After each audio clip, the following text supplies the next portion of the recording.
அவர் நேர்மையா இருக்க இத்தனை பேர் கூட உட்கார்ந்துருக்காங்க.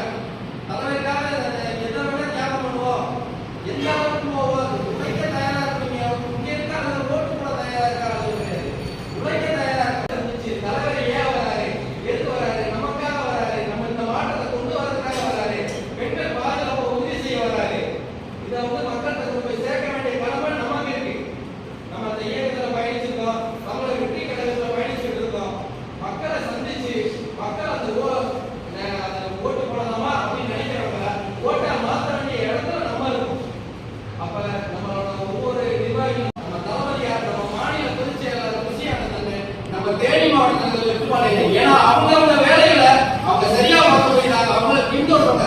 தளபதி அவர் நேர்மையா இருக்க இத்தனை பேர் கூட உட்கார்ந்துருக்காங்க. தலைவர் ஏன் வராரு, எதுக்கு வராரு, நமக்காக வராரு, நம்ம இந்த மாற்றத்தை கொண்டு வரதுக்காக வராரு, பெண்கள் பாதுகாப்பை உறுதி செய்ய வராரு. இதை மக்கள்கிட்ட கொண்டு போய் சேர்க்க வேண்டிய கடமை நமக்கு இருக்கு. நம்ம அந்த இயக்கத்தில் பயணிச்சிருக்கோம், நம்மளோட வெற்றி கழகத்தில் பயணிச்சுட்டு இருக்கோம். மக்களை சந்திச்சு மக்கள் அந்த ஓட்டு போடலாமா அப்படின்னு நினைக்கிறவங்க ஓட்டை மாற்ற வேண்டிய இடத்துல நம்ம இருக்கும். அப்ப நம்மளோட ஒவ்வொரு நிர்வாகியும். வணக்கம். தமிழக வெற்றி கழகம் இன்னைக்கு கேகேப்பட்டி பேரூர் தலைமை சார்பாக ஒரு ஆலோசனை கூட்டம் நடந்திருக்கு. இந்த வருங்காலங்களில் சிறப்பாக எப்படி செயல்படும் மாநாடு குறித்த ஒரு ஆலோசனை கூட்டம் சிறப்பாக நடந்து முடிஞ்சிருக்கு. தமிழக வெற்றி கழக பணியில் நீ எல்லாம் சேர்ந்து செயல்படுவாங்க.